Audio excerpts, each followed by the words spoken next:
Hello students, লৈ আহিছো class 10 ৰ হ'বলগীয়া হাফ-ইয়াৰলি এক্সামিনেশনৰ সিলেবাস। আৰম্ভ কৰো প্ৰথমতে অসমীয়া সাবজেক্টৰ পৰা। তো অসমীয়াত কি আহিব চাই লোৱা। এটা এটা বস্তু বুজিলো আগতে, যোনখিনি দেখিছা দুটা স্লটত আছে, এটা সময়াহলি পৰীক্ষা আৰু এটা শিক্ষান্ত পৰীক্ষা। তো সময়াহলি পৰীক্ষাৰখিনি যোনখিনি টিক মাৰা হৈ আছে সেইখিনি সময়া পৰীক্ষাত আহিব আৰু এপিনে শিক্ষান্ত পৰীক্ষা যোনখিনি আছে মানে HSLC সেইখিনি টিক মাৰাখিনি আহিব। এতিয়া এটো HSLC মানে হেতু নহয় যে অকল টিক মাৰাখিনি আহিব, HSLC টো গুটেখিনি আহিব। ঠিক আছে, তো আমি জানি লও আহা এতিয়া সময়াহলি পৰীক্ষাত কি আহিব। এতিয়া চাও যদি আমি উদ্যোগী হওঁহা উদ্যোগী হওঁহাটো কি আহিব সময়াহলি পৰীক্ষাত আহিব আৰু ভাৰতীয় সংস্কৃতি হেতু আহিব সময়া পৰীক্ষাত, কিন্তু অসমৰ জনগোষ্ঠী আৰু গাঁথনি হেতু নাহে। নেক্সট আছে ইন্টাৰনেটৰ তিতা মিঠা অৰুণিমা সিংহা হেতু আহিব, অৰণ্য যাত্ৰা আহিব, পাৰস্যত এভুমুখী হেতু নাহে, বৰগীত মাধৱদেৱ জিকিৰ হেতুটা আহিব, প্ৰশস্তি হেতুটো আহিব, মই অসমীয়া দৃষ্টান্তৰ হেতু সময় পৰীক্ষাত নাহে। এতিয়া ব্যাকৰণৰ ক্ষেত্ৰত যদি চাও, ব্যাকৰণৰ যিমান আছে গুটেখিনি দেখিছা তোমালোকে, সেই গুটেখিনি কিন্তু সময় পৰীক্ষাটো আহিব আৰু HSLC টো আহিবই বাৰু এখিনি। তাৰ পিছতে আমি যদি চাও ভাৱমপ্ৰাসন প্ৰতিবেদন আবেদন হেতু আহিব সময় পৰীক্ষাত, ৰচনা আহিব, দুটপাথৰ আহিব আৰু অপঠিত গদ্যাংশ হেতু আহিব। আৰু আমি যদি গদ্যাংশত চাও বিষাদ যোগ হেতু নাহে সময়াত। তাৰ পিছতে প্ৰাচীন ভাৰতীয় শিক্ষা এটো সময়া পৰীক্ষাত আহিব, কানাই চাতুৰি নাহে, ধৰ ঝাৰু ধৰ ভাই হেতু আহিব। আকৌ ব্যাকৰণৰ যদি কথা কও, এইখিনি যোনখিনি ব্যাকৰণ আছে সেইখিনি আহিব আৰু ছন্দ কিন্তু সময়া পৰীক্ষাত নাহে, এটো HSLC ত আহিব।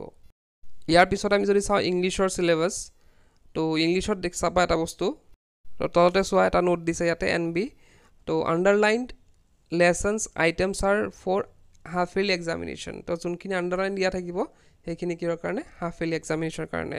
এতিয়া আমি চাও যে কোড আন্ডাৰলাইন দিয়া হৈ আছে। এতিয়া হাফ ইয়াৰলি সিলেবাসৰ ক্ষেত্ৰত ইয়াত আমি চাম আনসিন পেছেজ আহিব হাফ ইয়াৰলিত, translation, substance writing, story writing আহিব, লেটাৰ ৰাইটিং আহিব, কাৰণ এইখিনি আন্ডাৰলাইন কৰা হৈ আছে। তো ইয়াতে এটা কথা কৈ থও যে ইয়াত যদিও ইয়াত আন্ডাৰলাইন কৰা নাই, ধৰা এছেট কৰা নাই বা ৰিপৰ্ট ৰাইটিংত কৰা নাই, কিন্তু বিভিন্ন ডিস্ট্ৰিক্টত দেখা যায় যে এইখিনি পাও দি দিয়ে।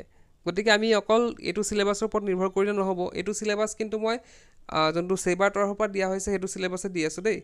তো ইয়াতো আন্ডাৰলাইন কৰা কিছুমান মানে কি হয় ডিস্ট্ৰিক্টত তেওঁলোকে সিলেবাসত নথকাও কিছুমান দি দিয়ে, যেনে ৰিপৰ্ট ৰাইটিং এছে বিলাক দি দিয়ে। গতিকে এইখিনি অলপ প্ৰিপেয়াৰ কৰি যোৱাটো ভাল। ঠিক তেনেদৰে গ্ৰামাৰ সেকশনত ইয়াত লিখিছে ডিটাৰমিনাৰ্স, টেন্স, ফৰ্মস আৰু ভোকাবুলাৰি, সিনথেসিস অফ সেন্টেন্সেস আছে। কিন্তু গ্ৰামাৰ ক্ষেত্ৰতো আমি দেখা পাও যে এইখিনি যেখিনি আন্ডাৰলাইন কৰা আছে সেইখিনি উপৰিও নেৰেশন, ভয়েস, প্ৰিপজিশন হেবিলাকো কিন্তু দিয়ে। গতিকে সেইখিনিও প্ৰিপেয়াৰ হৈ যাব লাগিব। কিন্তু লেসনৰ ক্ষেত্ৰত হেতু নহয়, লেসনৰ যোনটো সিলেবাস দিয়া আছে সেইখিনি দিয়ে। তো ইয়াতে চোৱা a letter to God, Nelson Mandela, long walk to freedom হেতু আহিব, কুৰুগ আহিব আৰু পয়েট্ৰি সেকশনত a tiger in the zoo, Amanda হেতুটা আহিব। আকৌ যদি সাপ্লিমেন্টেড চাও the midnight visitor, a question of trust সেই দুটা আহিব, বাকিখিনি নালাগে। ইয়াৰ পিছতে আমি যদি মেথছৰ সিলেবাসটো চাও, তো মেথছৰ সিলেবাসত ৰিভিজন চেপ্টাৰটো আহিব হাফ ইয়াৰলিত, ৰিয়েল নাম্বাৰটো আহিব, পলিনোমিয়েলছ খিনি আহিব, আমাৰ pair of linear equation two variables হেতু আহিব, কোৱাড্ৰিক ইকুৱেশ্যন হেতু আহিব, আৰ্থমেটিক প্ৰগ্ৰেশ্যন হেতু নাহে। আকৌ ট্ৰায়াংগলছটো আহিব, তাৰপিছত কোঅৰ্ডিনেট জিঅমেট্ৰি হেতু আহিব, ইন্ট্ৰডাকশ্যন টু ট্ৰিগোনোমেট্ৰি হেতু আহিব। বাকিটো 9 নম্বৰ চেপ্টাৰটো নাহে, সাৰ্কলছ নাহে, কনষ্ট্ৰাকশনছ নাহে। তাৰপিছতে এৰিয়াজ ৰিলেটেড টু সাৰ্কলছ হেতু নাহে, সাৰফেস এৰিয়া এণ্ড ভলিউম হেতু নাহে, তাৰপিছতে ষ্টেটিষ্টিক্স হেতু নাহে, প্ৰবাবিলিটিও নাহে। ইয়াৰ পিছতে আমি সায়েন্সৰ যদি সিলেবাসটো চাও, তো ইয়াতে আহিব কেমিক্যাল ৰিএকশনছ এণ্ড ইকুৱেশ্যনছ হেতু হাফ ইয়াৰলিত আহিব, এসিড, বেসেছ এণ্ড সল্টছ হেতু আহিব, মেটেলছ এণ্ড নন মেটেলছ হেতু নাহে, কাৰ্বন এণ্ড ইটছ কম্পোনেণ্টছ হেতু নাহে, পিৰিয়ডিক ক্লাছিফিকেশ্যন অফ এলিমেণ্টছ হেতু আহিব, লাইফ প্ৰচেছেছ আহিব, কন্ট্ৰোল এণ্ড কোঅৰ্ডিনেশ্যন আহিব, হাউ ডু অৰ্গেনিজম ৰিপ্ৰডিউচ হেতু নাহে, হেৰিডিটি এণ্ড ইভলিউশ্যন হেতু আহিব, লাইট ৰিফ্লেকশ্যন এণ্ড ৰিফ্ৰেকশ্যন হেতু আহিব, human I and colourful world হেতু আহিব, ইলেক্ট্ৰিচিটি নাহে। তাৰপিছতে magnetic effect of electric current হেতু নাহে, সোৰ্স অফ এনাৰ্জি আহিব, আৱাৰ এনভাইৰনমেণ্ট নাহে, মেনেজমেণ্ট অফ নেচাৰেল ৰিচোৰ্চেছ নাহে। তাৰপিছতে আমি যদি ছ'চিয়েল সায়েন্সৰ কথা কওঁ, তো ছ'চিয়েল সায়েন্সত চাও কি আহিব, ইয়াতে হিষ্ট্ৰী যদি আমি চাও, আমাৰ যোনটো ইণ্ডিয়া পাৰ্টিশ্যন অফ বেংগল স্বদেশী মুভমেণ্ট হেতু আহিব, ৰাইজ অফ গান্ধী এৰা role in freedom movement সেইটো আহিব Assam anti-British uprising in Assam agrarian revolution সেইটো আহিব role of Assam in freedom movement সেইটো নাহে cultural heritage of India and Northeast সেইটো নাহে এটা আমি যদি জিওগ্ৰাফি সেকশনৰ চাও ইকোনমিক জিওগ্ৰাফি আহিব environment and environmental problems সেইটো আহিব আকৌ বাকি কিটা নাহে জিওগ্ৰাফি অফ ওয়াৰ্ল্ড আৰু জিওগ্ৰাফি অফ আসাম নাহে পলিটিক্যাল সায়েন্সৰ যদি চাও ইন্ডিয়ান ডেমোক্ৰেসি টো আহিব আকৌ ইয়াত থকা ইন্টাৰনেশনাল organisation world piece and human rights সেইটো নাহে ইকোনমিক্সৰ যদি চাও মানি এন্ড বেংকিং আহিব ইকোনমিক ডেভেলপমেন্ট নাহে এতিয়া আমি যদি চাও হিন্দি ইলেক্টিভ তো ইয়াত থকা নীভ কা ইট আহিব ছোটা জাদুঘৰ আহিব ভোলাৰাম কি জীৱ সড়ক কি পাত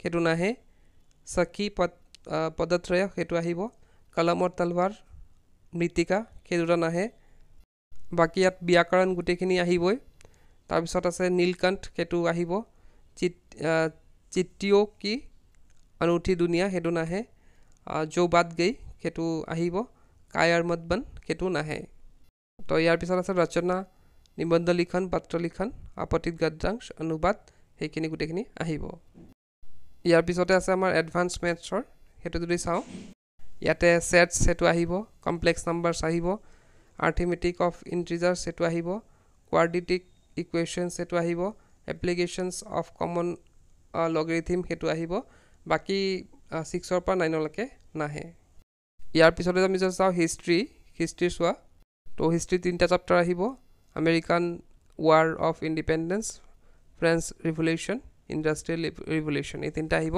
আৰু বাকি যিমানখিনি আছে হেখিনি নাহে ইয়াৰ পিছতে আছে জিওগ্ৰাফি তা জিওগ্ৰাফি যদি চাও কি আহিব ইয়াতে ফিজিক্যাল জিওগ্ৰাফি আহিব এনভায়ৰনমেন্টাল জিওগ্ৰাফি আহিব তাৰ পিছতে থাৰ্ড নম্বৰ চেপ্টাৰ ৰিজনাল জিওগ্ৰাফি হেতু আহিব আৰু ৰিজনাল জিওগ্ৰাফি অফ ইউএসএ হে সাইট আহিব বাকিখিনি নালাগে তো বাকি আছে ইয়াত সংস্কৃত তো সংস্কৃতখন তোমালকে চাই লবা আৰু এখিনি আছিল হাফ-ইয়াৰলি এক্সামৰ সিলেবাস তো মই পিডিএফ লিংকটো দি দিম ডেসক্ৰিপচনত তাবা ডাউনলোড কৰি তোমালকে চাব পাৰিবা তো ভালদৰে প্ৰিপাৰেচন কৰা সমূহীয়া পৰীক্ষাৰ কাৰণে তো আজি ভিডিঅ'টো শেষ কৰিলো কি পচিং কেলা